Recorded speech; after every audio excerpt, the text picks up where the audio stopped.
Welcome, listeners, to Haunted Chronicles, the podcast where we delve into the most chilling and enigmatic tales of the supernatural. I'm your host, Your Name, and today we embark on a journey to a small, idyllic town in the heart of France. A place where beauty and tranquility once reigned supreme until the summer of 1951, when a series of inexplicable and terrifying events forever altered its history.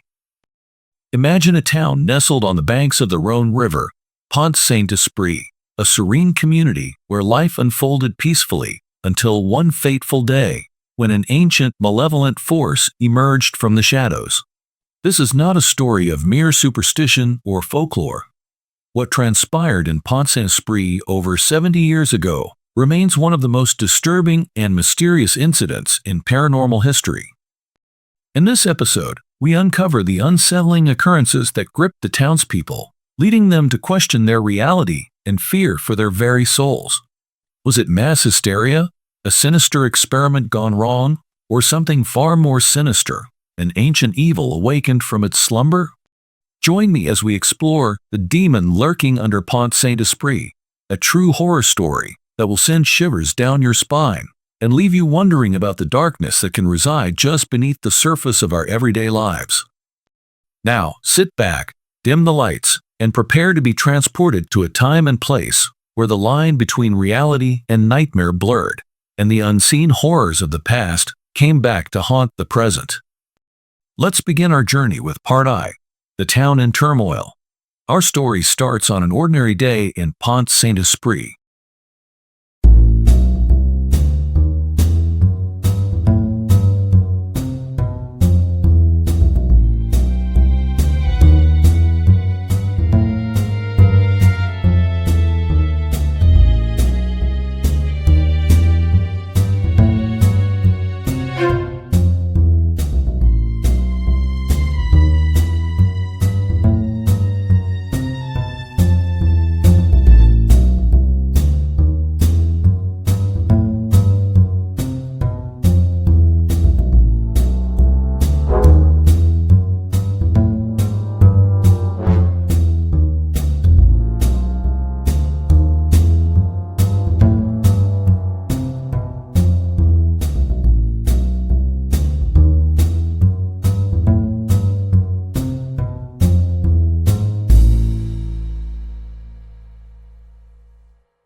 An ordinary day. Nestled along the banks of the tranquil Rhone River, Pont-Saint-Esprit in 1951 was the epitome of a peaceful, picturesque French town. Cobblestone streets wound their way through quaint neighborhoods, where stone cottages adorned with blooming flower boxes stood as testaments to simpler times. The air was filled with the scent of fresh baguettes from the local bakery, and the gentle hum of conversation floated from the cafe terraces where townsfolk gathered to share stories and laughter. The town's charm was undeniable. Children played freely in the town square, their laughter mingling with the soft tolling of the church bells from Église Saint-Saturnin, the heart of Pont-Saint-Esprit. The residents moved through their routines with a contented rhythm, each day a familiar and comforting chapter in their lives. Among these residents was Henry Lavigne, the town's baker. Every morning before dawn, Henry would stoke the ovens and begin his day, his hands expertly kneading dough while his mind wandered to thoughts of his family. His wife, Marie, a gentle soul with a kind smile, would often help in the bakery, her presence a beacon of warmth to all who entered. Their daughter, Sophie, a lively 8-year-old, would dash in after school, her cheeks rosy from the brisk air as she helped arrange pastries in the display. Across town, Dr. Jacques Fournier, the town's beloved physician, started his rounds. Known for his calm demeanor and steady hands, Dr. Fournier had delivered most of the children in Pont-Saint-Esprit.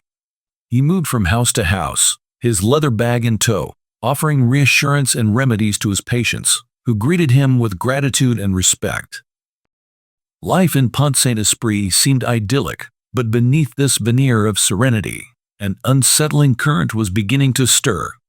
As summer settled over the town, whispers of strange occurrences started to spread. At first, they were easy to dismiss: an old woman seeing shadows in the corners of her home, a farmer's livestock behaving erratically, or a child waking from nightmares, drenched in sweat. The air grew thick with a sense of unease, like a storm gathering on the horizon. Henry began to notice the bread rising too quickly, the yeast behaving oddly. Marie's dreams grew troubled, her sleep restless and punctuated by whispers she could not quite understand. Sophie's laughter seemed strained, her once carefree demeanor shadowed by something unseen. Dr. Fournier, too, sensed the change. More patients complained of ailments he could not diagnose, headaches that lingered, vivid hallucinations, and a pervasive feeling of dread. He found himself lingering longer at each visit, his reassuring words beginning to sound hollow even to his own ears. As the days wore on, the strange incidents multiplied. A normally jovial farmer, Monsieur Dupont, was found wandering the fields in a daze, mumbling about demons in the wheat.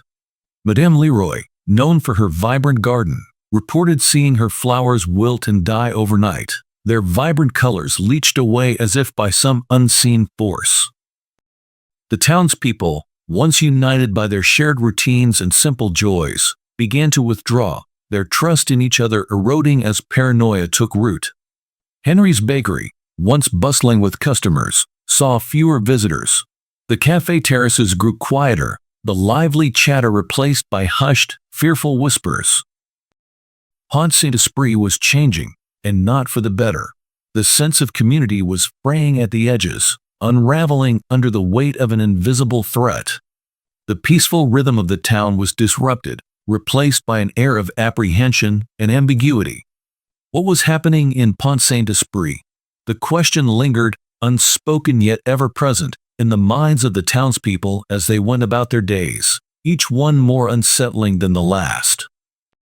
In this once idyllic town, an ancient evil was awakening, casting its long, dark shadow over the lives of those who called Pont-Saint-Esprit home. And so, our story begins a tale of ordinary lives touched by extraordinary fear and the creeping terror of an unknown force lurking just beneath the surface.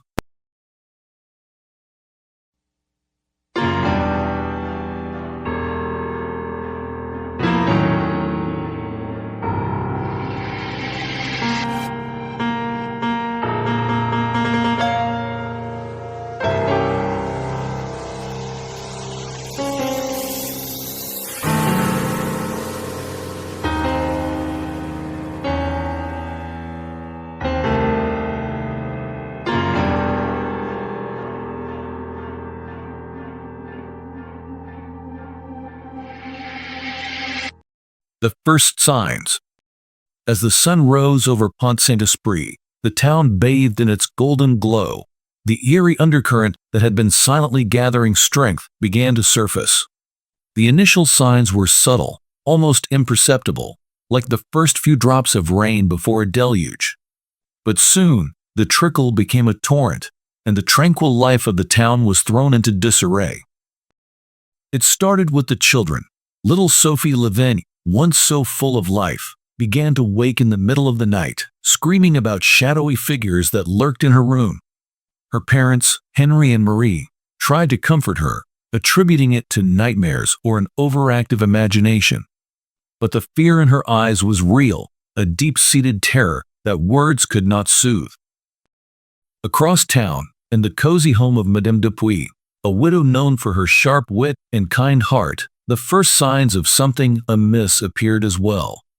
Madame Dupuy began to complain of seeing strange visions, figures that seemed to melt into the walls, whispers that echoed through empty rooms.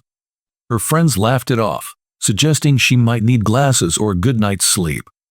But Madame Dupuy knew what she saw, and the fear that gripped her was all too real. Dr. Jacques Fournier found his days growing longer and more perplexing. Patients streamed into his clinic with a litany of bizarre symptoms, splitting headaches that no medicine could alleviate, sudden fevers that broke as quickly as they came, and most disturbingly, hallucinations that varied from fleeting shadows to vivid, terrifying apparitions. The good doctor, a man of science and reason, tried to find logical explanations. Perhaps it was a new strain of influenza, or some environmental toxin. Yet, deep down, he knew these explanations felt hollow. As the days turned into weeks, the occurrences became more frequent and more terrifying. Monsieur Lefebvre, a respected schoolteacher, was found wandering the streets in a daze, his eyes wide with horror, as he babbled incoherently about demonic faces leering at him from the darkness. He was taken to the clinic, but no physical ailment could be found. His mind seemed fractured, as if some unseen force had clawed at his sanity. In the town's bakery, Henry began to notice strange, almost sinister changes. The dough he kneaded seemed to writhe under his hands, rising and falling with a life of its own. The bread, once a symbol of his craft and pride, now seemed to mock him, with loaves that twisted into grotesque shapes. He prayed for understanding, but found none. Marie Lavinia's health deteriorated rapidly. She was plagued by debilitating headaches and disturbing dreams, where she wandered through endless corridors with no exit, pursued by an unseen but malevolent presence. Her once gentle demeanor grew irritable and distant, a shadow of her former self. Fear spread through Pont-Saint-Esprit like a contagion. Families huddled together at night, doors locked and windows barred, praying for dawn. The once vibrant town square became a place of hushed conversations and suspicious glances. The friendly waves and smiles were replaced by nervous nods and quickened steps. The townspeople tried to rationalize what was happening. Some blamed it on spoiled food, pointing to the recent delivery of flour that seemed off. Others whispered about the curse of the old alchemist, a legend long forgotten but now resurrected in fearful whispers. A few even suggested that the town was under a collective delusion, a mass hysteria brought on by stress or an unknown illness. Yet, no matter the explanation, the fear remained palpable, an ever-present fog that clouded their lives. The sense of community that had once defined Pont-Saint-Esprit was unraveling, replaced by suspicion and dread. The town's spirit, once so robust and resilient, was being slowly eroded by an invisible force. As the summer days grew longer, the sense of foreboding deepened. The townspeople knew that something dark and ancient was awakening beneath their feet, casting a long, malevolent shadow over their lives. And as they struggled to understand and cope with the inexplicable horrors that plagued them, a chilling realization began to take hold. This was only the beginning. The demon lurking under Pont-Saint-Esprit had awakened, and its presence would soon be felt by all.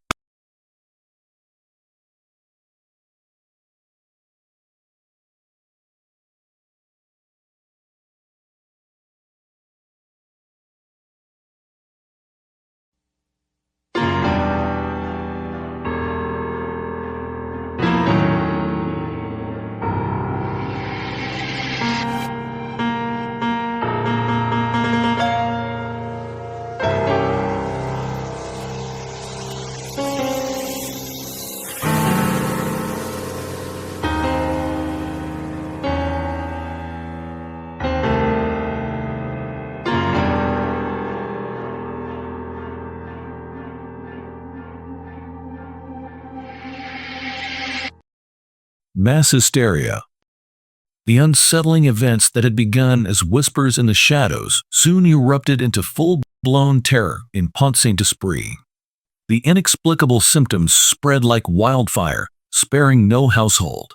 What had started as isolated incidents now became a relentless assault on the town's collective sanity. Panic gripped the hearts of the townspeople as they realized that something far more sinister than they had ever imagined was at play. Henry Lavigne watched helplessly as his wife, Marie, succumbed to the strange malady that had been sweeping through the town. Her headaches grew worse, transforming into blinding migraines that left her bedridden and moaning in agony.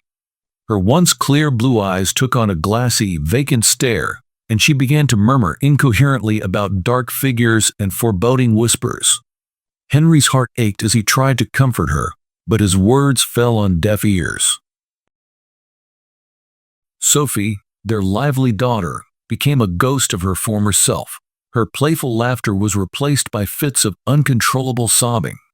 She would stand at the window for hours, staring into the empty streets with an expression of sheer terror. At night, she thrashed in her sleep, her small body convulsing as if fighting off some unseen attacker. Henry was beside himself with fear and frustration, unable to protect his family from this invisible menace. Dr. Jacques Fournier found himself overwhelmed by the influx of patients. His once orderly clinic was now a scene of chaos, with townspeople crowding the waiting room, desperate for answers and relief. His calm demeanor began to crack under the pressure as he listened to their harrowing stories. Men and women of all ages spoke of seeing monstrous apparitions, of hearing disembodied voices that taunted and threatened them. The doctor, who had always placed his faith in science, was at a loss. The symptoms defied all medical explanations.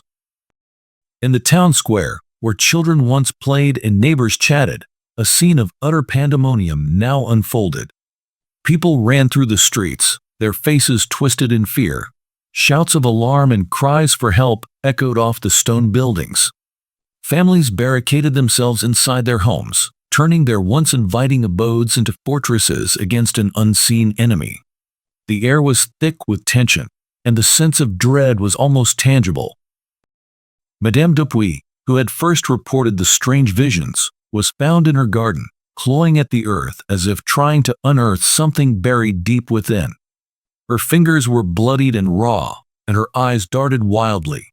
When her friends tried to help her, she screamed about demonic roots strangling her flowers, pulling her down into the abyss. They dragged her inside, but her screams continued, piercing the night and fraying the nerves of all who heard. Monsieur Lefebvre, the schoolteacher, vanished one evening after leaving a hastily scrawled note warning of an impending doom. His disappearance only fueled the growing hysteria. Search parties were organized, but they found no trace of him. Rumors spread like wildfire, each one more terrifying than the last. Some claimed he had been taken by the demon itself, dragged into the darkness as punishment for some unknown sin. The local priest, Father Bernard, tried to calm his flock with prayers and sermons, but even he seemed shaken. His once steady voice now trembled as he spoke of faith and salvation. The church, once a sanctuary, felt cold and oppressive. The stained glass windows depicting serene saints now seemed to cast eerie, distorted shadows, and the candles flickered ominously, as if threatened by an unseen breath. Desperation drove some to take drastic measures. Families turned to old superstitions and folk remedies, clinging to any hope of protection. Salt was scattered across doorways, and iron horseshoes were nailed above thresholds. Talismans and charms appeared around necks and wrists, but nothing seemed to ward off the creeping terror that had gripped Pont-Saint-Esprit. As the days stretched into weeks, the town's descent into chaos seemed irreversible. Fear permeated every corner, every conversation. The once tight-knit community now looked at each other with suspicion and dread. The streets, once filled with friendly faces, were now haunted by the fearful and the frantic. Pont-Saint-Esprit was no longer the peaceful, picturesque town it had once been. It had become a place of horror, where the boundaries between reality and nightmare had blurred beyond recognition. The demon that lurked beneath the town had awakened fully, and its presence was felt in every whisper of the wind, every creak of the floorboards, and every shuddering breath of the townspeople. In this atmosphere of pervasive dread, the question that hung in the air was no longer whether they could return to their former lives, but whether they would survive at all. The ancient evil had taken hold, and the town of Pont-Saint-Esprit teetered on the brink of madness and ruin.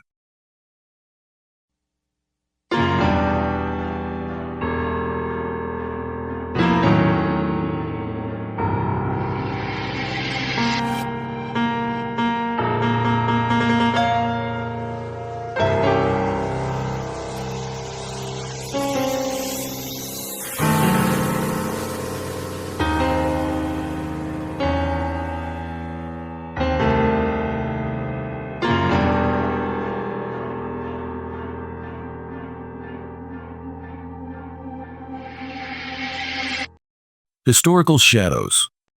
With Pont-Saint-Esprit spiraling into chaos, the need for answers became more urgent than ever.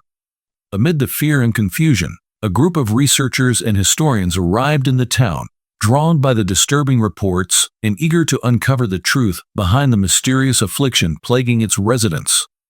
These outsiders brought with them a mix of skepticism and curiosity, determined to find a logical explanation for the events that had turned this idyllic town into a living nightmare. Dr. Pierre Masson, a respected historian from Lyon, led the investigation.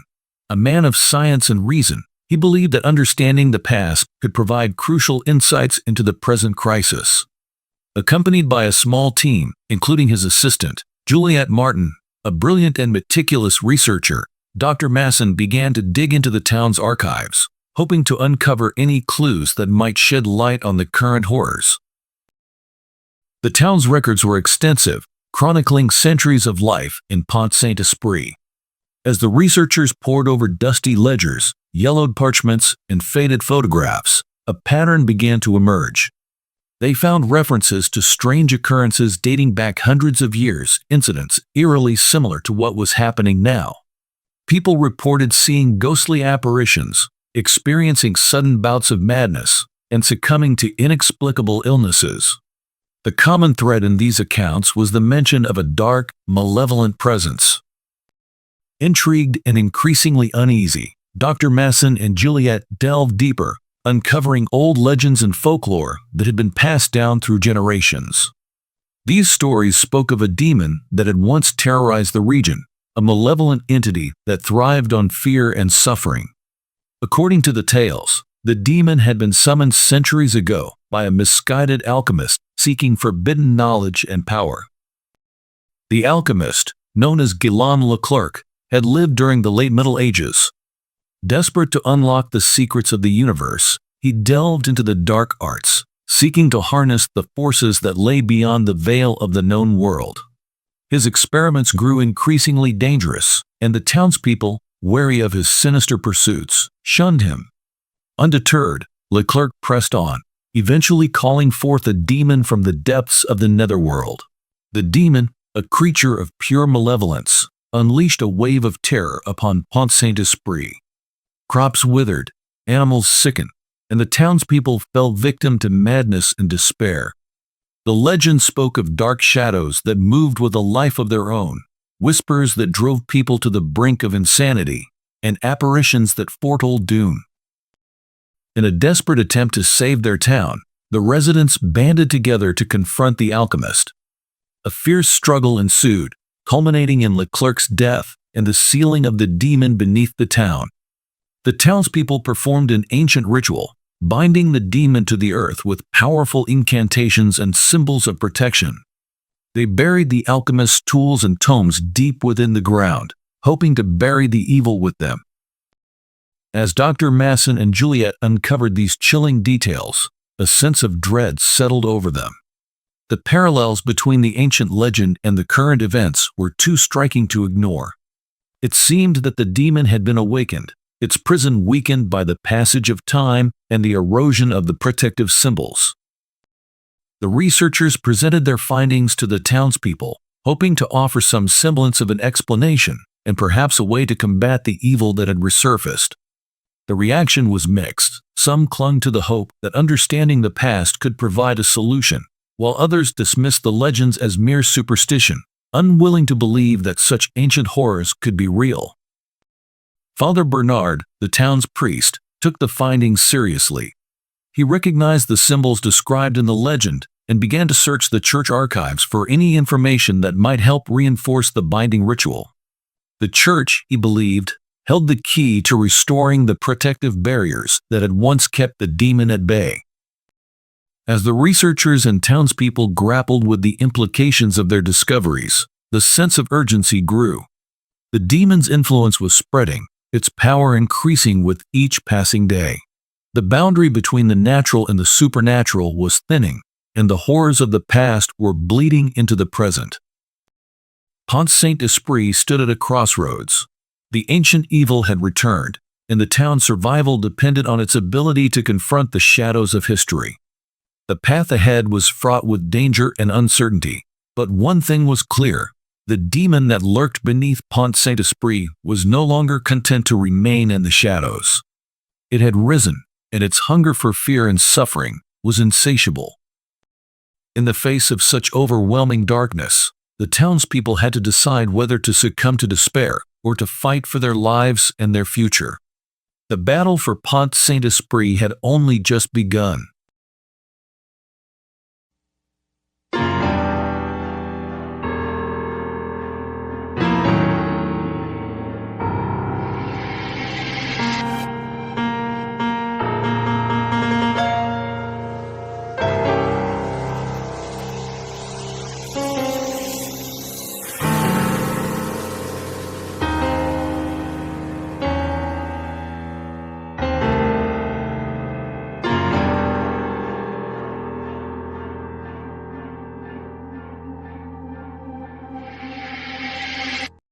The Alchemist's Curse. In the heart of Pont-Saint-Esprit, as fear and chaos reigned, the search for answers took a more ominous turn.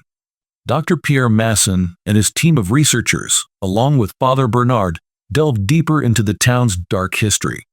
What they uncovered was a story so chilling it seemed to leap straight from the pages of a horror novel. The alchemist, Guillaume Leclerc, was a figure shrouded in mystery and fear. Born in the late Middle Ages, he was known as a man of great intellect, but also of insatiable ambition. Leclerc's thirst for knowledge extended beyond the bounds of accepted science and into the forbidden realms of alchemy and dark magic. He sought to unlock the secrets of immortality, to command the elements, and to wield power over life and death. According to ancient manuscripts and town records, Leclerc isolated himself in a secluded manner on the outskirts of Pont-Saint-Esprit. There, he conducted his experiments in secret, away from the prying eyes of the fearful townspeople. Whispers of his dark practices spread, tales of unnatural lights and unholy sounds emanating from his abode. The locals avoided the manor, believing it to be cursed. Leclerc's obsession led him to ancient texts and arcane rituals that promised the power he so desperately craved. He performed complex alchemical experiments, mixing potent elixirs and invoking spirits from beyond. His ultimate goal was to summon a demon, a being of immense power that he believed he could control to achieve his grand ambitions. One fateful night, under a moonless sky, Leclerc performed his most dangerous ritual. The air grew thick with a malevolent energy as he chanted incantations in a language long forgotten. As the final words left his lips, a portal opened, and from it emerged a demon of unspeakable horror. The creature, wreathed in darkness and exuding an aura of pure evil, stood before the alchemist, its eyes burning with an otherworldly fire. Leclerc, in his arrogance, believed he could command the demon, but he had underestimated the sheer malevolence of the entity he had summoned. The demon broke free of Leclerc's control, unleashing chaos and terror upon Pont-Saint-Esprit. The town was plunged into darkness, with crops failing, livestock perishing, and the townspeople falling into madness and despair. Shadows moved of their own accord, whispers of doom filled the air, and apparitions foretold of death and destruction. Realizing his grave mistake, Leclerc sought to undo the horror he had unleashed. He turned to the same ancient texts, hoping to find a way to banish the demon and seal it away forever. The townspeople, driven to desperation by the escalating horrors, stormed his manor. In a climactic struggle, Leclerc, using the last of his strength and knowledge, managed to trap the demon in a binding ritual. The ritual involved powerful symbols of protection, sacred incantations, and the sacrifice of Leclerc's own life. As he chanted the final words, the earth trembled, and the demon was forced back into the abyss from which it came. The townspeople, though horrified by the scene before them, helped complete the ritual, sealing the demon beneath the town. They buried Leclerc's alchemical tools and texts deep within the earth, creating a barrier meant to keep the evil at bay. For centuries, the seal held. The demon's presence was forgotten, relegated to the realm of legend and folklore. Pont-Saint-Esprit flourished once more, its dark past buried beneath layers of time and memory. But as the researchers uncovered these ancient tales, it became clear that the seal had weakened, allowing the demon's influence to seep back into the world. Father Bernard, understanding the gravity of the situation, worked tirelessly to reconstruct the binding ritual. The symbols described in the legend were etched into the stone of the church's foundation, and sacred prayers were recited day and night. The townspeople, though skeptical, clung to the hope that these ancient rites might save them. As fear and uncertainty gripped Pont-Saint-Esprit, the researchers and townspeople prepared for the ultimate confrontation.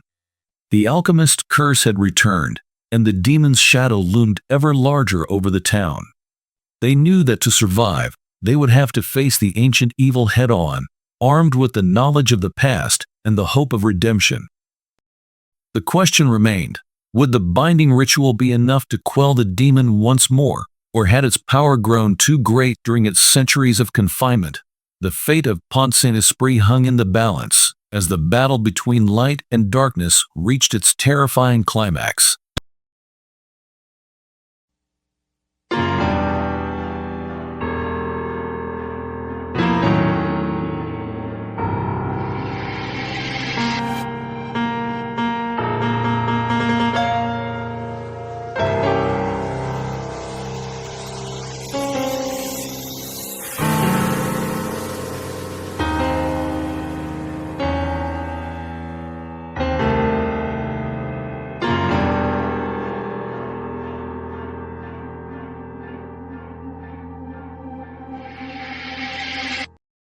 The search for answers.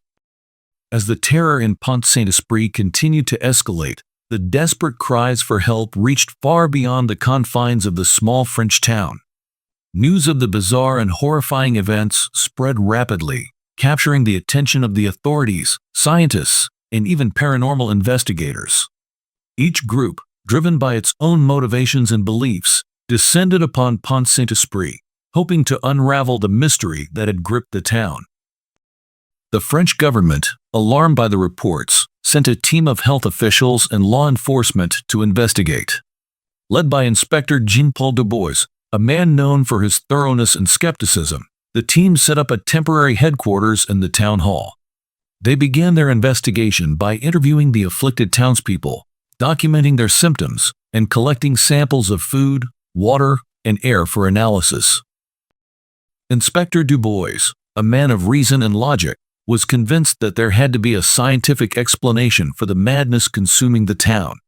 He hypothesized that a contaminant, perhaps a toxic mold or a chemical leak, was responsible for the hallucinations and illnesses.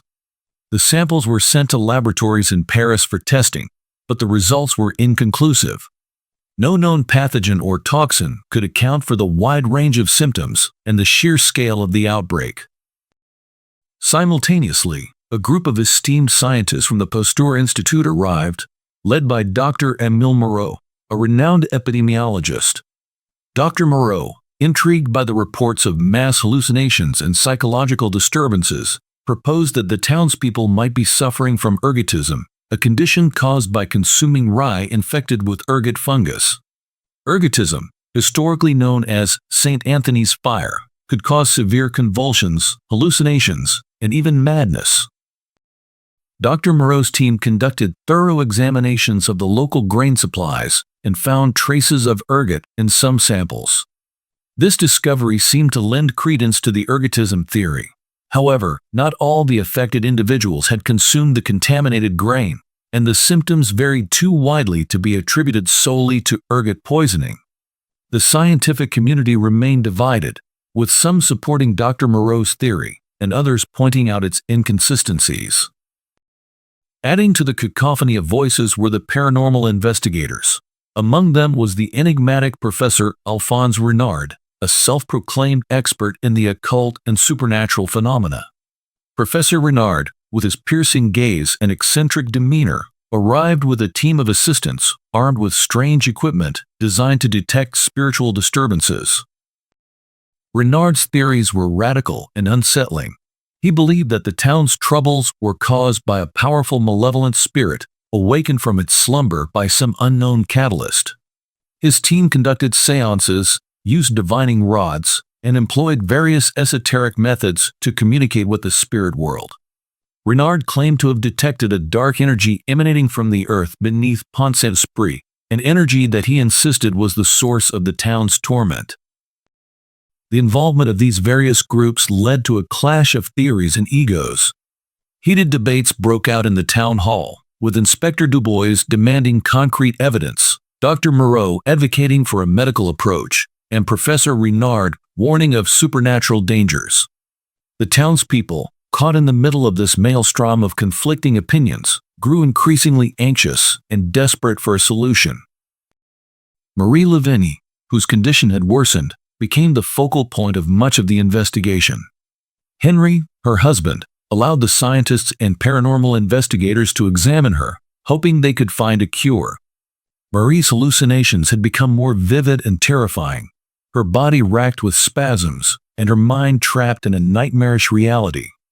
Dr. Moreau's team administered treatments for ergotism, while Renard attempted exorcisms and rituals to banish the demon he believed was possessing her. As the days turned into weeks, the tension in Pont-Saint-Esprit reached a boiling point. The authorities, under pressure to restore order, imposed curfews and increased patrols, but the fear gripping the town was beyond their control. The once vibrant community was now a ghost town, with empty streets and shuttered windows. Whispers of the demon grew louder, and the ancient legend of Guillaume Leclerc and his dark summoning became a terrifying reality in the minds of the townspeople. Father Bernard, witnessing the growing divide and desperation, took it upon himself to unite the town. He called for a meeting in the church, inviting everyone, scientists, investigators, and townspeople alike. In the flickering candlelight, he spoke of hope, faith, and the need for unity. He urged them to combine their knowledge and efforts, to work together to combat the darkness that had enveloped their town. In that moment of fragile unity, a plan began to take shape. They would perform the ancient binding ritual described in the legends, reinforced by the scientific understanding of the present day. The scientists would continue to search for a rational explanation, while the paranormal investigators would prepare for the ritual, using every tool at their disposal to ensure its success. The fate of Pont-Saint-Esprit hung in the balance, with the forces of reason and superstition converging in a desperate bid to save the town. The ancient evil stirred beneath their feet, its presence felt in every shadow and every whisper of the wind. As the townspeople prepared for the final confrontation, they could only hope that their combined efforts would be enough to banish the demon once more and restore peace to their beleaguered town. The battle for Pont-Saint-Esprit was far from over, and the true nature of the terror that plagued them remained shrouded in fear, apprehension, and ambiguity.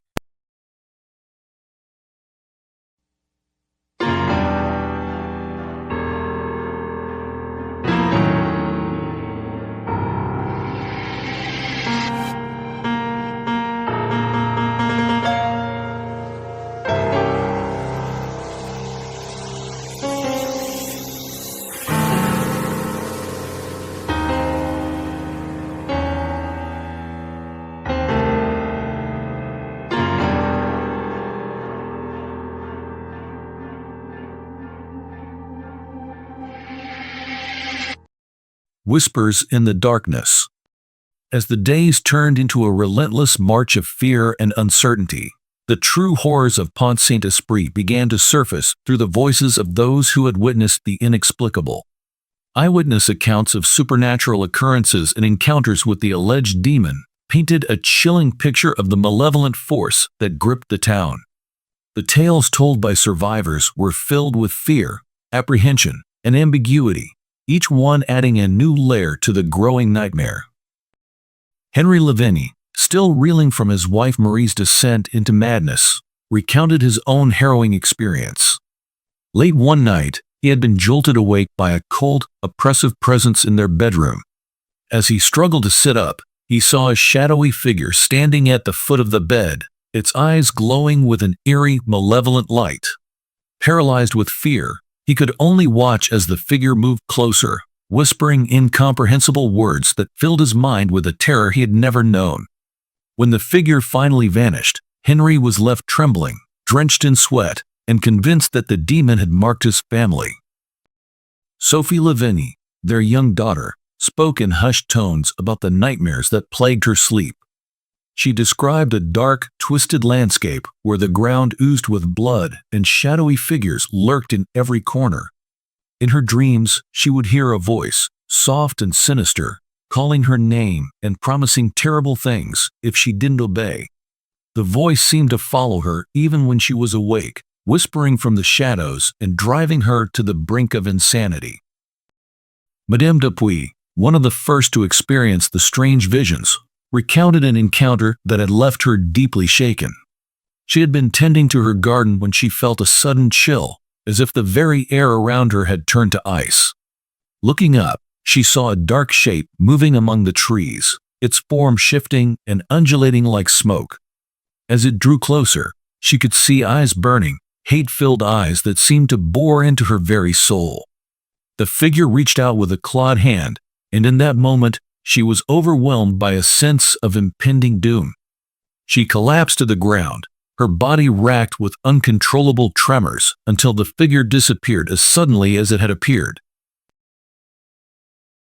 Dr. Jacques Fournier, the town physician, shared the accounts of his patients, each story more terrifying than the last. One elderly man spoke of being chased through the woods by a creature that seemed to melt into the shadows, its laughter echoing through the trees. A young woman described seeing her reflection in a mirror twist into a grotesque, demonic visage that snarled and clawed at the glass. The doctor himself admitted to feeling a constant, oppressive presence in his clinic, as if unseen eyes were watching his every move.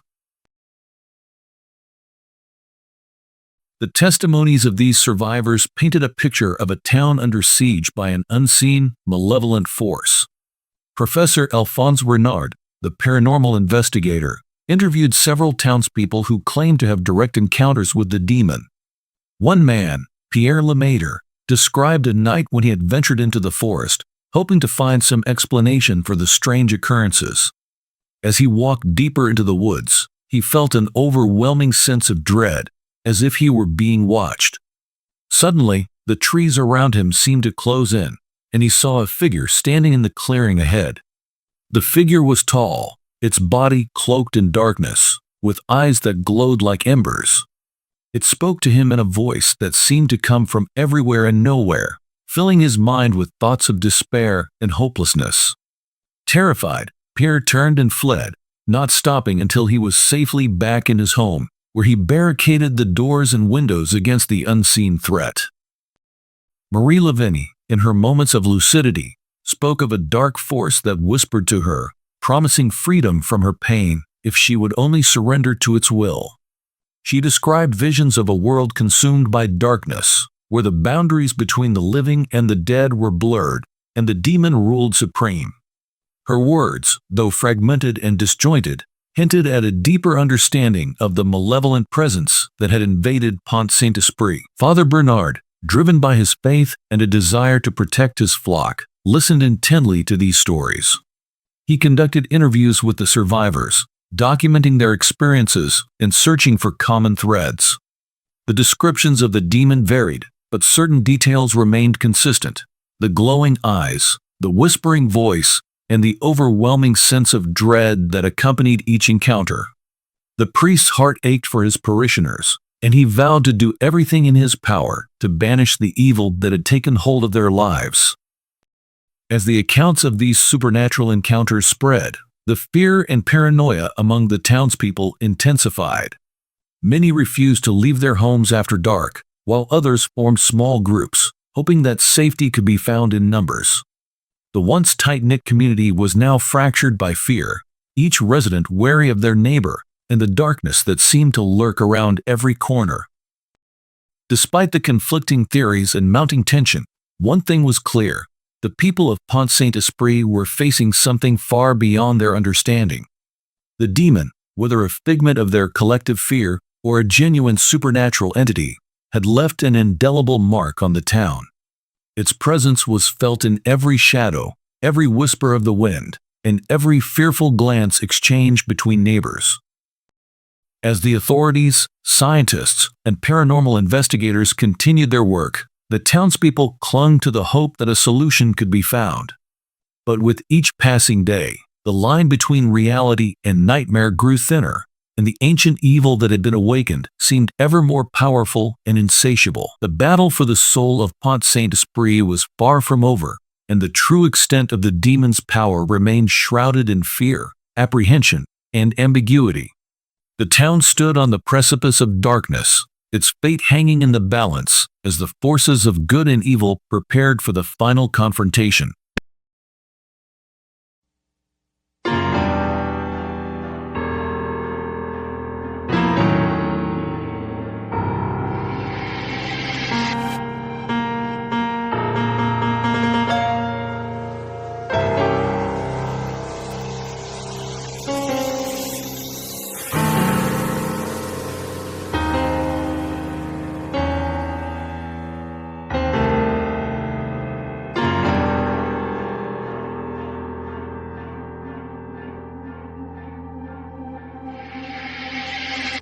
Night of the Demon.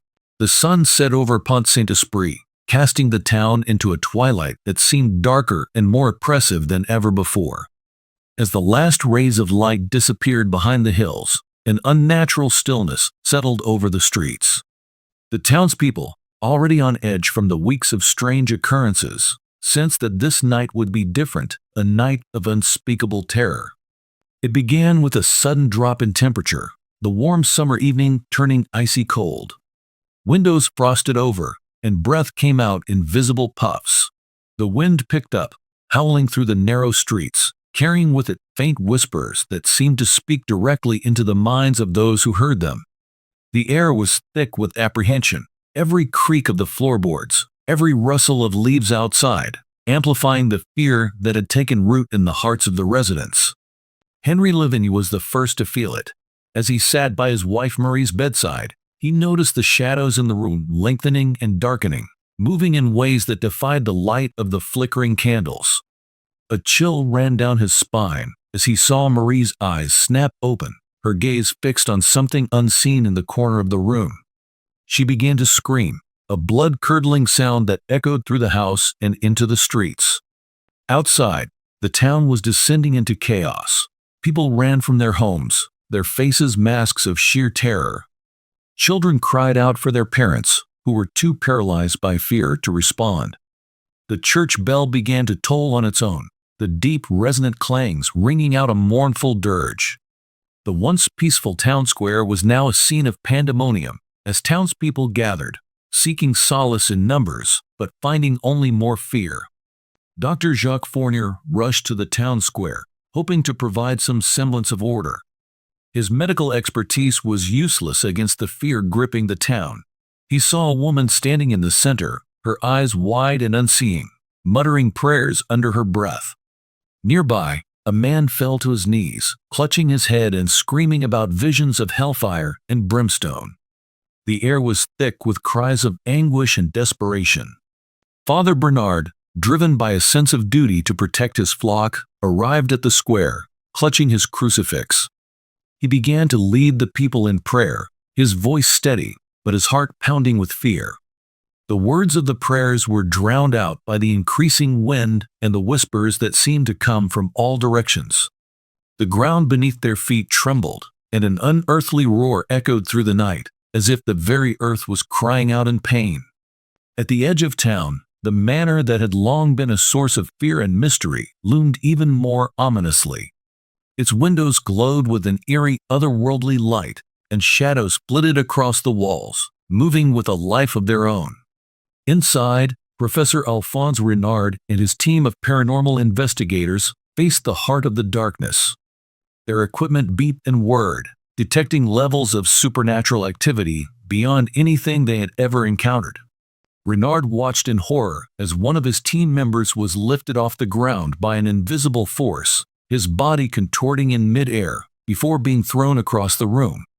Another investigator screamed as she saw a demonic face materialize in the mirror, its eyes burning with malevolent glee. Renard clutched his journal, scribbling notes even as the room around him seemed to warp and twist, the walls closing in as if to swallow them whole. In the town square, Father Bernard's prayers grew louder, his voice a beacon of hope against the encroaching darkness. The townspeople clung to his words, their fear palpable, but their resolve strengthening. The bell tolled faster, its rhythm chaotic, echoing the frantic beating of their hearts. The whispers grew louder, now accompanied by an overwhelming sense of dread that pressed down on them, making it hard to breathe. Just when it seemed the fear would consume them all, there was a sudden, deafening silence. The wind stopped, the whispers ceased, and the bells tolling faded into nothingness.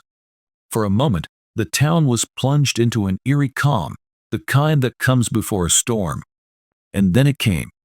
A figure appeared in the center of the square, emerging from the shadows. It was tall and cloaked in darkness, its eyes glowing with a sinister light.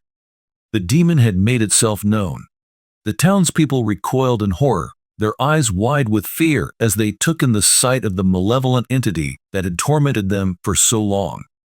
Henry Lavigny, driven by a mixture of fear and defiance, stepped forward. He held up a lantern, its feeble light flickering against the oppressive darkness.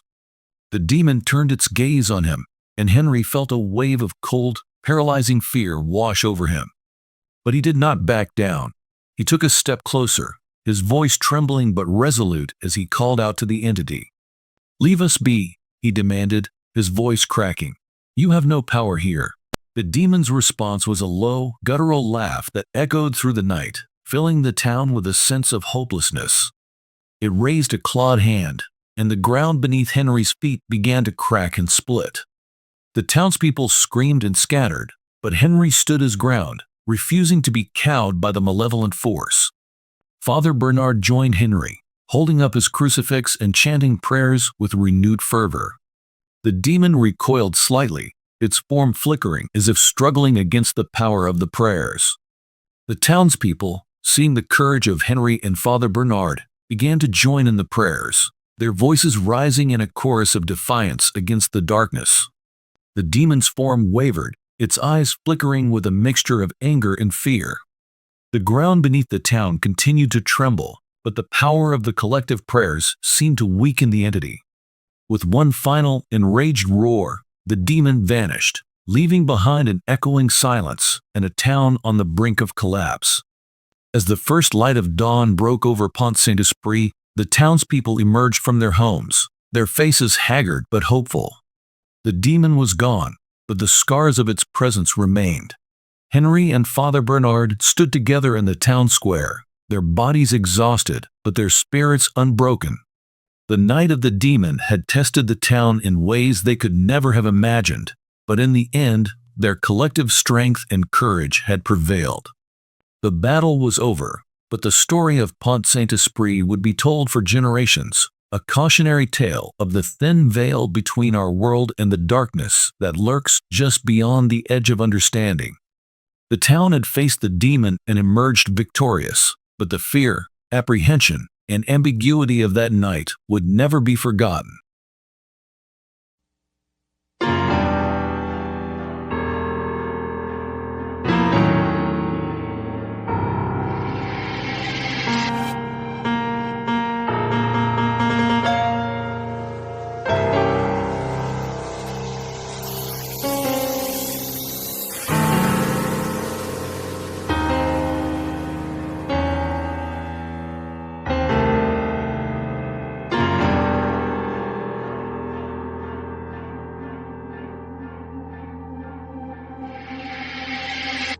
The banishing ritual.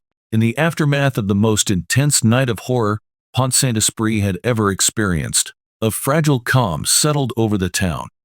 The demon had been repelled, but the fear and uncertainty lingered like a dark cloud. The townspeople knew that the reprieve was temporary. The demon's presence, though weakened, was still palpable, lurking in the shadows, waiting for an opportunity to strike again. Desperation gripped the town, as they realized that more drastic measures were needed to rid themselves of the evil once and for all. Father Bernard and Professor Alphonse Renard took the lead in this effort. They gathered in the old church, its walls still echoing with the prayers of the previous night. The air was thick with a mix of fear and determination as they pored over ancient texts and manuscripts, searching for a solution. Among the dusty tomes, they found references to a powerful banishing ritual, one that had been used centuries ago to seal away dark forces. The ritual was complex and dangerous, but it was their only hope.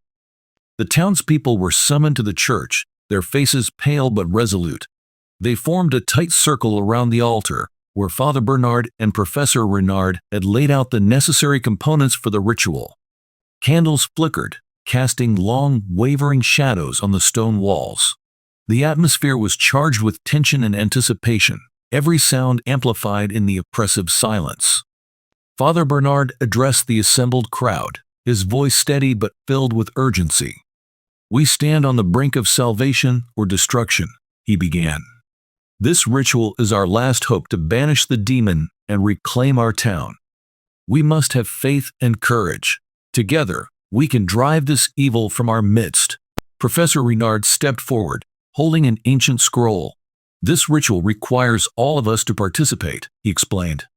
"We must follow the instructions precisely. Any mistake could result in dire consequences. But if we succeed, we will be free." The townspeople nodded in grim determination, understanding the gravity of the situation. Each of them was given a role in the ritual, from lighting candles to chanting incantations. The children were taken to the safety of the vestry, their innocent eyes shielded from the dark magic that was about to unfold. As the sun set and darkness enveloped the town, the ritual began. Father Bernard and Professor Renard stood at the center of the circle, their voices rising in a powerful chant that resonated through the church. The townspeople joined in, their voices a chorus of hope and defiance. The ancient words, spoken in a long-forgotten language, filled the air with a sense of otherworldly power. The candles around the altar burned brighter, their flames dancing in an unnatural wind. The temperature in the church dropped sharply, and an eerie, palpable presence filled the room. The shadows on the walls seemed to come alive, writhing and twisting as if reacting to the power of the ritual. As the chanting grew louder, Professor Renard began to recite the incantations from the ancient scroll. His voice was steady, but his eyes betrayed a deep fear. The air crackled with energy, and the ground beneath their feet began to tremble. The townspeople clutched their candles, their eyes wide with a mixture of fear and hope. Suddenly, a chilling wind swept through the church, extinguishing several candles and plunging parts of the room into darkness. The demon's presence was felt more strongly than ever, a malevolent force pushing against their efforts. The shadows coalesced into a dark, towering figure at the edge of the circle, its eyes burning with rage. Father Bernard, sensing the demon's attempt to break the ritual, raised his crucifix high. "Begone, foul creature," he shouted, his voice ringing with authority. "You have no power here. In the name of all that is holy, we command you to leave." The demon roared, a sound that reverberated through the very souls of those present. The walls of the church shook, and the ground cracked under the strain. But the townspeople held firm, their voices rising in unison, matching the intensity of Father Bernard's command. Professor Renard stepped forward, holding a vial of holy water. "This is the final step," he announced, his voice barely audible over the tumult. He sprinkled the holy water around the circle, each drop sizzling as it hit the ground. The air grew heavier, and the demon's form flickered, struggling to maintain its hold on the physical realm. With a final, desperate incantation, Professor Renard completed the ritual. The candles flared up one last time, their light blinding in its brilliance. The demon let out a piercing shriek, its form dissolving into a swirl of darkness that was sucked into the ground, disappearing into the very earth beneath their feet. The church fell silent. The oppressive presence was gone, replaced by a profound sense of relief and exhaustion. The townspeople stood in stunned silence, their bodies trembling with the aftermath of the intense experience. Father Bernard and Professor Renard sank to their knees, their faces etched with both exhaustion and triumph. The demon was banished, its curse lifted from Pont-Saint-Esprit. The town had faced its darkest hour and emerged victorious, united by their courage and determination. The nightmare was over, but the memory of that night would linger, a testament to the power of unity and the resilience of the human spirit. As the first light of dawn filtered through the stained glass windows, the townspeople left the church, their steps lighter, their hearts filled with hope. The town of Pont-Saint-Esprit had been saved, but the story of their struggle would be passed down through generations, a reminder of the thin veil between our world and the darkness that lurks beyond.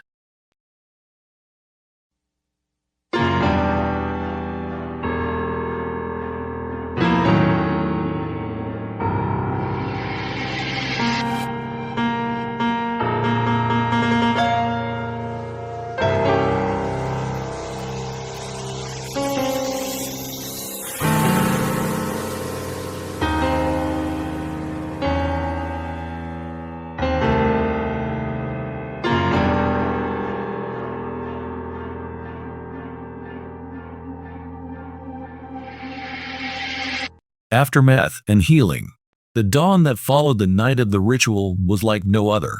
The first light of day spilled over Pont-Saint-Esprit, casting long shadows and revealing a town in the throes of both exhaustion and tentative relief.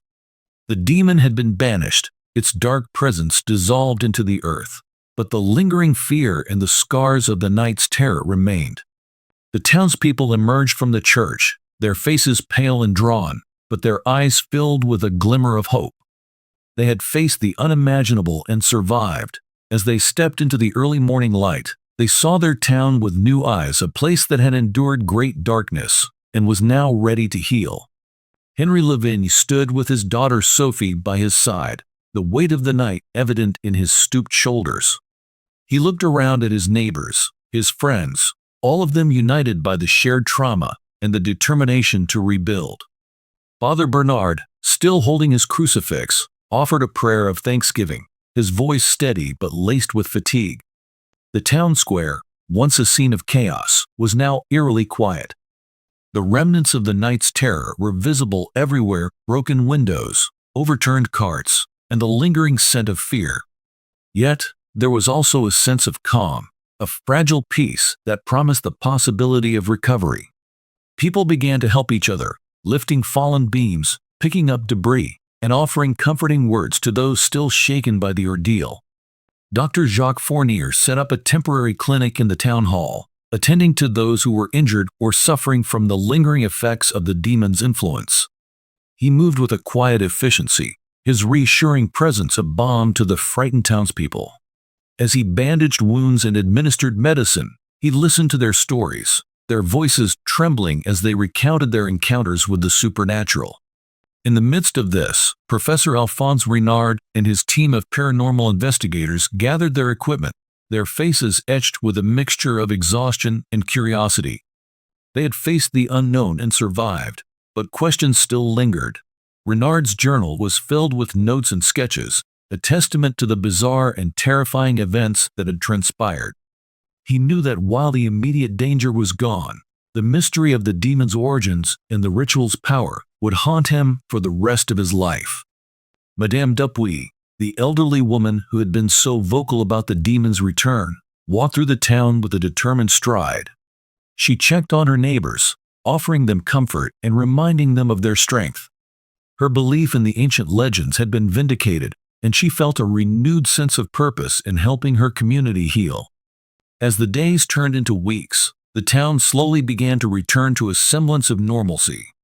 Shops reopened, children played in the streets once more, and the fields were tended to with a renewed vigor.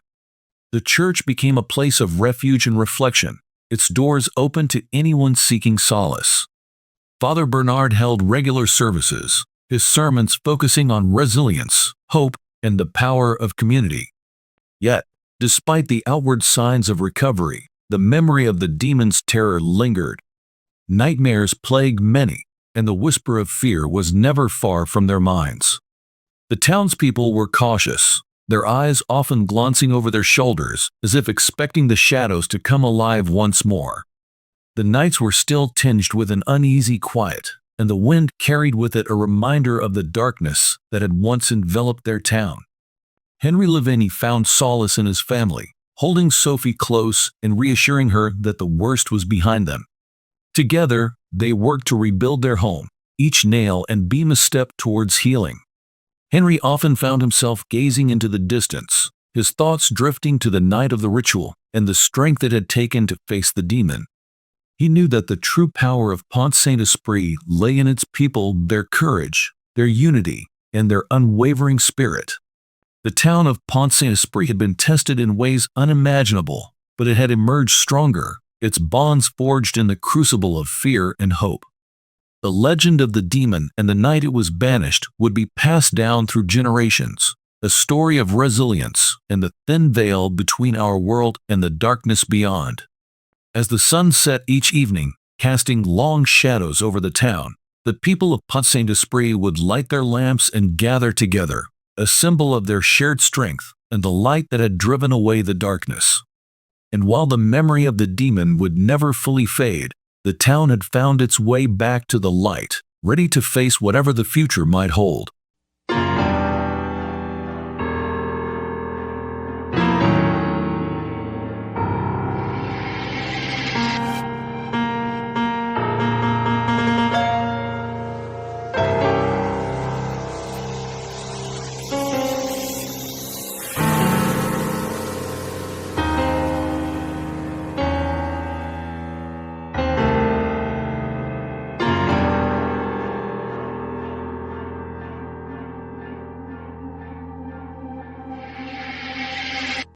Lingering shadows.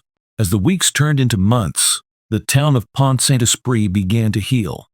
The signs of the demon's terror were slowly erased, and life returned to a semblance of normalcy. The townspeople, though still haunted by the memories, found strength in their unity and resilience. The church remained a sanctuary, its doors always open for those seeking solace and reassurance.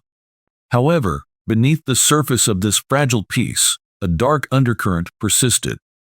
Some residents couldn't shake the feeling that the demon's presence still lingered, lurking in the shadows, waiting for an opportunity to strike again.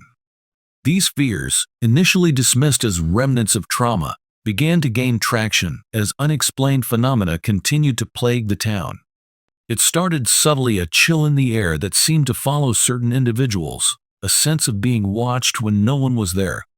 Henry Lavigny, who had been so instrumental in the town's fight against the demon, often woke in the middle of the night, drenched in sweat, his dreams filled with visions of the malevolent entity. He kept these fears to himself, not wanting to alarm his family or neighbors. One evening, as the sun dipped below the horizon, Sophie Lavigny came running to her father, her eyes wide with fear. She spoke of seeing a shadowy figure at the edge of the woods, its glowing eyes fixed on her. Henry tried to calm her, but his own unease grew. He knew that children often had vivid imaginations, but Sophie's terror felt all too real. Across town, Dr. Jacques Fournier experienced his own unnerving encounters. Late one night, as he closed his clinic, he heard faint whispers echoing through the empty building. The whispers grew louder, more insistent, filling him with a sense of dread. He searched every room, but found nothing. The experience left him shaken, a stark reminder that the darkness might still be close at hand. Madame Dupuy, with her deep knowledge of the town's folklore, sensed the growing fear among the residents. She gathered a small group of townspeople in her home, sharing stories and comforting them with her wisdom. Yet, even she felt the hairs on the back of her neck stand up as she recounted the legends. The presence of the demon seemed to linger, a shadow that refused to be fully dispelled. Father Bernard, ever the beacon of hope, began to notice strange occurrences in the church. Candles would flicker and extinguish without cause, and the crucifix on the altar occasionally appeared askew, as if disturbed by unseen hands. He intensified his prayers and blessings, but the sense of unease persisted, a constant reminder of the thin veil between their world and the darkness beyond. Professor Alphonse Renard, driven by an insatiable curiosity, continued his research into the supernatural events that had plagued the town. He reviewed his notes, cross-referenced ancient texts, and sought out additional manuscripts. One evening, while studying in his dimly lit office, he felt a cold breeze brush past him. The pages of his journal turned on their own, stopping at a detailed sketch of the demon. Renard's heart pounded as he realized that the battle might not be over. As word spread of these unsettling experiences, the town's collective fear began to resurface. Whispers of the demon's return grew louder, and a sense of dread permeated the air. Meetings were held, and the townspeople debated their next steps. Some advocated for renewed rituals and prayers, while others argued for a more scientific approach, hoping to find a rational explanation for the phenomena. One night, a piercing scream shattered the quiet of the town. The source was Marie Lavigne, who had been bedridden since the initial attacks. She spoke of vivid hallucinations and felt as if unseen hands were gripping her, trying to drag her away. Henry and the others rushed to her side, their faces etched with fear and determination. They knew that they had to act, but the uncertainty of how to combat this lingering evil weighed heavily on them. Father Bernard, sensing the rising panic, called for a town meeting in the church. The pews were filled with anxious faces, the atmosphere thick with fear and anticipation. The priest spoke with a calm authority, urging the townspeople to stand together and confront their fears. "We have faced the darkness before and emerged victorious," he said. "We must not let it break our spirit. We must be vigilant, strong, and united." Professor Renard presented his findings, detailing the lingering effects of such powerful supernatural events. He suggested a combination of spiritual and practical measures, a new round of blessings and rituals, coupled with increased vigilance and scientific investigation. The townspeople agreed, their resolve strengthened by the shared goal of protecting their community. As the meeting concluded, the residents of Pont-Saint-Esprit left the church with a renewed sense of purpose. They would not allow the shadow of the demon to reclaim their town. Yet, as the night fell and darkness enveloped the streets, the fear and apprehension remained. The question lingered in the air: had the demon truly been banished, or was it waiting, hidden in the shadows, biding its time? The battle was far from over, and the town of Pont-Saint-Esprit remained on edge, ever watchful, ever fearful. The story of their struggle continued, a testament to the enduring power of fear, the resilience of the human spirit, and the ambiguity that defines the boundary between our world and the unknown.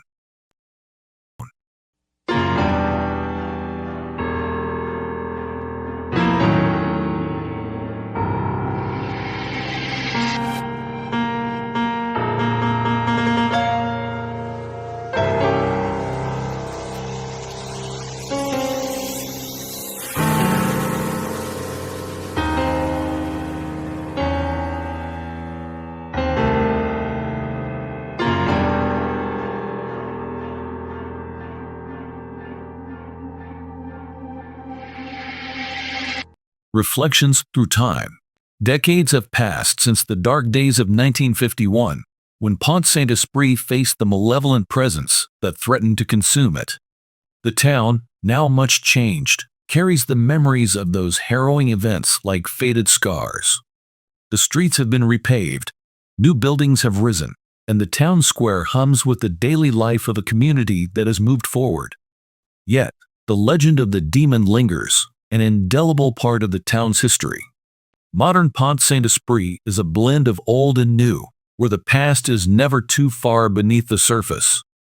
The old church stands as a testament to resilience, its stained glass windows casting colorful patterns on the floor where the ritual to banish the demon once took place. Tourists visit, curious about the town's eerie past, while locals share the story with a mixture of pride and lingering fear. In cafes and around dinner tables, the older generation recounts the events of 1951 to their children and grandchildren. Henry Lavigne, now a grandfather, tells his grandchildren about the night they faced unimaginable terror. His voice is steady, but his eyes hold a shadow of the fear he once felt. Sophie, grown and with children of her own, remembers the figure in the woods, her childhood terror, now a story that binds her to her hometown's legacy. Father Bernard, having long since passed away, is remembered as a hero, a beacon of hope in the town's darkest hour. His sermons and prayers, chronicled in the church's old logbooks, serve as a reminder of the faith that helped guide the town through its ordeal. His successor, Father Mitchell, continues to honor his memory, holding special services each year to commemorate the events and the lives forever changed. In academic circles, the Pont-Saint-Esprit incident remains a subject of debate and study. Professor Alphonse Renard's detailed journals and notes have been preserved, now housed in the town's small museum. Scholars pore over his work, seeking to understand the nature of the events that transpired. Was it truly a supernatural occurrence, or was there a more rational explanation yet to be uncovered? Historians and paranormal researchers alike have offered various theories. Some suggest that the townspeople were victims of mass hysteria, their fears amplified by the stress and uncertainty of the time. Others point to possible environmental factors, such as ergot poisoning, a theory that suggests a fungus affecting rye crops could have caused the hallucinations and illnesses. Yet, these explanations, while plausible, fail to account for the profound and shared experiences of the townspeople. Paranormal investigators continue to be drawn to Pont-Saint-Esprit, conducting late-night vigils in the church and around the town. They seek to capture evidence of lingering supernatural presence, their equipment recording the slightest anomalies. While some claim to have felt cold spots or heard unexplained whispers, definitive proof remains elusive, shrouded in the same ambiguity that defined the original events. Modern technology has allowed for a broader audience to engage with the story. Podcasts, documentaries, and articles delve into the mysteries of Pont-Saint-Esprit, bringing the tale to a global stage. Each retelling adds another layer to the legend, blending fact and folklore into a narrative that continues to captivate and intrigue. The townspeople have learned to live with the legacy of their past. They have rebuilt their community, embracing both the mundane and the mystical aspects of their history. Annual festivals celebrate their resilience, featuring reenactments of the ritual that banished the demon and honoring those who stood together in the face of darkness. Yet, despite the passage of time and the efforts to move forward, some in Pont-Saint-Esprit still feel a chill when the wind blows just right, or when the shadows lengthen in the twilight hours. They glance over their shoulders, remembering the tales of their ancestors and the night they faced an ancient evil. The boundary between their world and the unknown remains thin, a reminder that some mysteries are never fully resolved. The story of Pont-Saint-Esprit, remembered and retold through generations, stands as a testament to the enduring power of fear, the strength of community, and the enigmatic nature of the human experience. It is a story that reminds us all of the thin veil that separates our world from the shadows beyond, and the courage it takes to face the darkness within and without. As the sun sets and the town is bathed in the soft glow of twilight, the people of Pont-Saint-Esprit continue to live their lives, ever watchful, ever resilient. The legend of the demon, now part of the fabric of their history, serves as both a cautionary tale and a symbol of their unyielding spirit. And so, the story lives on, whispered in the quiet moments, a haunting reminder of the past and the mysteries that still lie ahead. The Unseen Watcher. The tale of Pont-Saint-Esprit, the peaceful town that faced an unimaginable evil, is one that has left an indelible mark on its people and its history. The events of 1951 forever changed the fabric of this quiet community, casting long shadows that stretch into the present day. The once picturesque streets, the serene fields, and the tranquil church now carry the weight of a past filled with fear and uncertainty. The townspeople who lived through those harrowing nights are now few in number, their memories a haunting blend of terror and resilience. For them, the past is a constant companion, whispering of the darkness they once faced and the strength it took to survive. Their stories, passed down through generations, serve as both a warning and a source of pride, a testament to the human spirit's capacity to endure. The children of Pont-Saint-Esprit grow up with the legend of the demon, a tale told by grandparents and parents on cold, windy nights. They learn of the strange illnesses, the terrifying hallucinations, and the desperate fight to banish the ancient evil.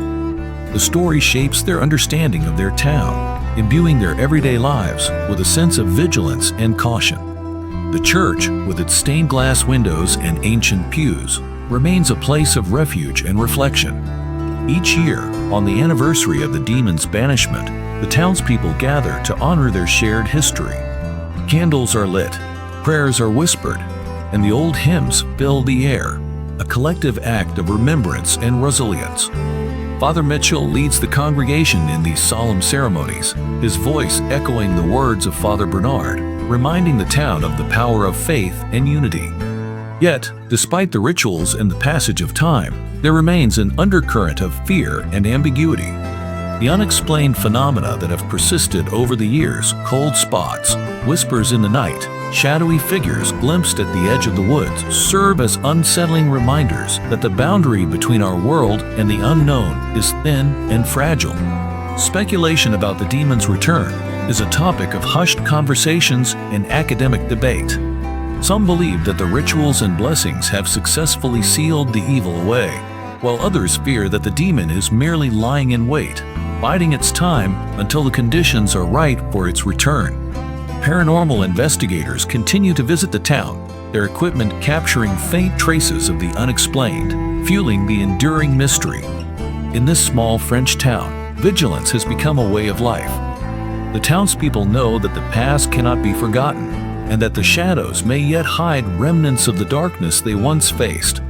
They live with a heightened sense of awareness, their eyes often scanning the horizon, their hearts attuned to the slightest shift in the air. The legacy of Pont-Saint-Esprit is one of caution and courage, a story that teaches the importance of remembering the past while remaining prepared for what the future might bring.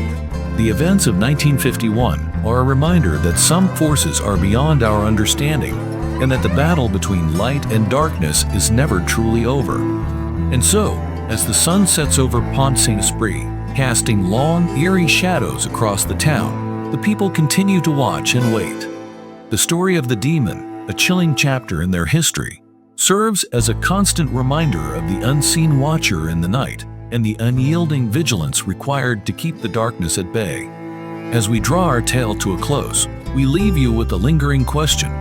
What truly happened in Pont-Saint-Esprit? Was the demon banished forever, or does it still lurk, hidden in the shadows, waiting for its moment to return? The story serves as a haunting reminder of the thin veil between our world and the unknown, and the courage it takes to confront the darkness. Thank you for joining us on this journey into the depths of fear and resilience. Remember to stay vigilant, for the stories of the past often hold truths that are closer than we think. Until next time, this has been Them, exploring the mysteries that lie just beyond our understanding. Stay safe and good night.